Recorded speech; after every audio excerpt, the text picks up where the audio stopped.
I'm so glad we're talking after the season's wrapped and not before. I don't know how we would talk about Never Stop Blowing Up without the spoilers of the last two I know. episodes.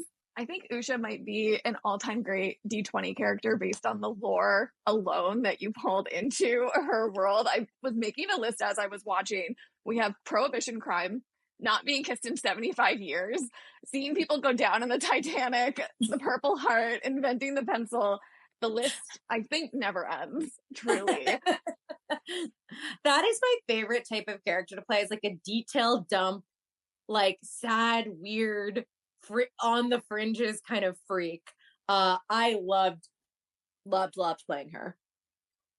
Imagined it must have been so much fun to just pull these things out in the moments with the improv. And then I was thinking a lot about the character work that also goes in before you even get to the table. And I'm wondering how those two things came together for you. And maybe did you have expectations of where Usha would go versus where you ended up?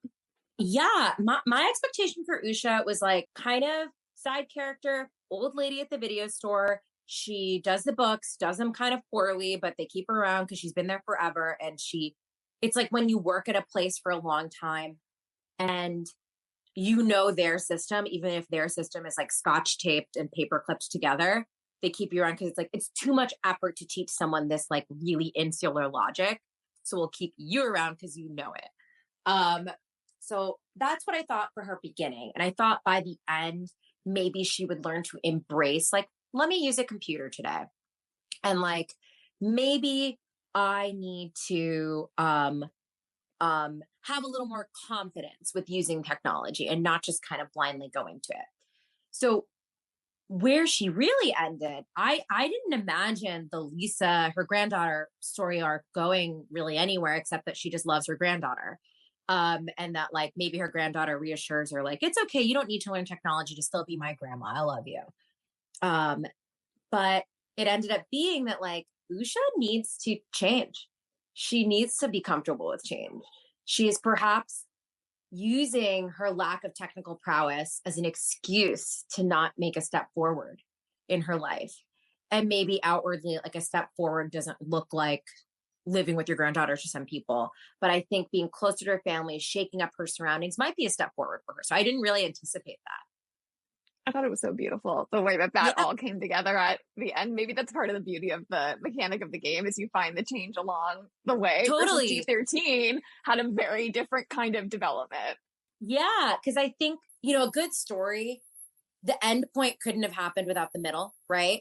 So like, I think she doesn't move in with Lisa unless she gets the lesson of what it's like to be in the mind of someone who has no family and no connections.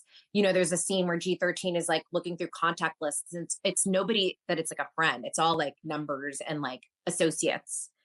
Doesn't have any photos of anybody. Everything is data. Everything is wipeable. Everything is very disposable in his life. He only has loyalty to whoever he needs something from the moment. And I think having that character warm into her brain, because he wants people. He wants to take advantage of them. And maybe he also wants them in his life. And clearly Usha has that in spades. And she doesn't even need to be savvy to have it. She didn't even do anything and she gets love. He's doing stuff all day long and he never gets love. So him hacking her was kind of an attempt to do that. And I think her having that memory makes her see like people are everything. It really doesn't matter if I am comfortable. If I'm not with my people, it doesn't matter. So I think that was like a really cool development for Usha. I love that. I love their contrast. And I think the way you bounced between them was so eloquent in the physical comedy that you brought to the table as well. Mm-hmm. I wonder what are like the pros and cons, maybe challenges and advantages of physical comedy at a D&D table, or not necessarily a D&D table for those that are going to watch this and correct me in the comments, but a D20 table specifically. Sure. Part of what was a challenge was you are playing two characters and you're playing the character inside of another character's body. So a movie like Freaky Friday works because you see what Jamie Lee Curtis is like in the beginning. You see what Lindsay Lohan's like in the beginning. Then you see each of those actors trying to imitate those within their own body. So you can see the mannerisms of like kind of an uptight mom in a Lindsay Lohan. And that juxtaposition is funny. we don't have those visuals. So if I'm in a hacker body, you don't see that. I'm just Rehka and I'm doing Usha's voice. So for all intents and purposes, I'm just Usha. So doing the physicalities, I think, helps marry the two. Because if you see me going like, then I'm a hacker. But if you see me going like, blah, blah, blah, blah, that's Usha as a hacker. And you get that comedic juxtaposition. It was so fabulous and so seamless, at least on the audience, to see you navigate through. Speaking of Freaky Friday, did you hear they're bringing it back? We're getting the Freakier Friday sequel. So exciting! And I'm sure both of them are returning, right? They are. It's so good. Thank the heavens, we have a Freaky Friday sequel. I've been thinking a lot about movies like Freaky Friday and like VHS tapes. That was one that I owned back in the day. Is there a VHS tape from your childhood that you would want to jump into for a day? That's incredible. VHS tapes specifically. I will tell you the VHS tapes we had, because it was very few. We had Fox and the Hound, so sad. We had The Return of Jafar, so not the first Aladdin, I think second one, which I would jump into because in my mind, I was Jasmine because she was brown with black hair and that is what I looked like. And I was like, we're twins, literally. And I would jump in that and be like, kind of like, wow, everyone's obsessed with me. We had Space Jam, which obviously I was like, wow, Lola Bunny, she's tan and has blue eyes. That looks literally just like me. So I'm Lola. I would jump in there and be awesome at basketball and get a little kiss from Bugs Bunny. I used to freeze frame it on their kiss. So sick. I love that so much. A spiritual experience maybe many of us went through, but yes, continue. So sick to be like, wow, Bugs and Lola kissing is a sexual awakening. And the other VHS we had was Mrs. Doubtfire. And that's classic. I would love to be present in Mrs. Doubtfire. If you're asking me, you asked me for one movie and I gave you 4. But the moment in Mrs. Doubtfire I want to be there. I want to be for the opening scene where the opening scene is Robin Williams doing voiceover work. The second scene is his son Chris's birthday. And there's a huge party and there's a horse and there's just this delicious looking soccer ball cake. I want to be there. I want to be there.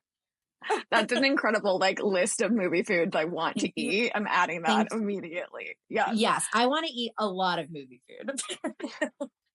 Next time I talk to you, we can go down the rabbit hole together. How's that? Oh boy, that might be my presentation on Smarty Pants someday. I'll just do the movie food. That's actually an excellent topic. The best movie food ranked.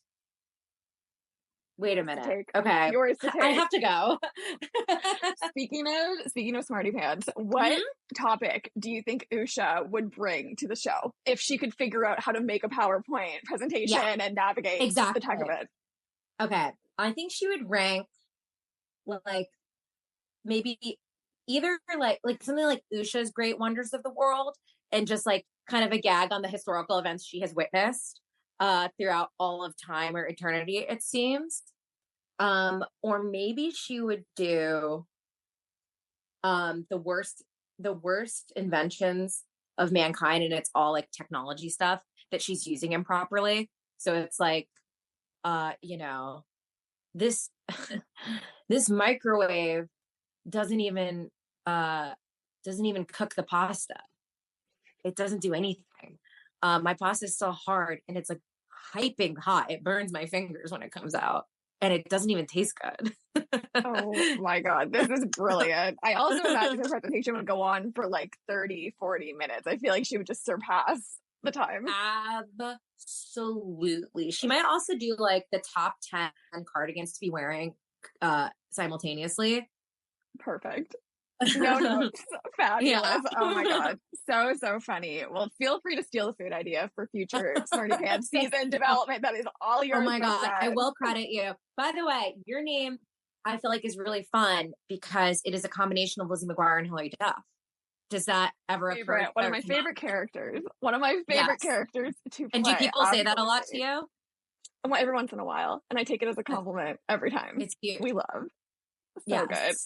So good to chat with you, Rehka. Thanks for the time. Enjoy your last day at Fringe for both of us.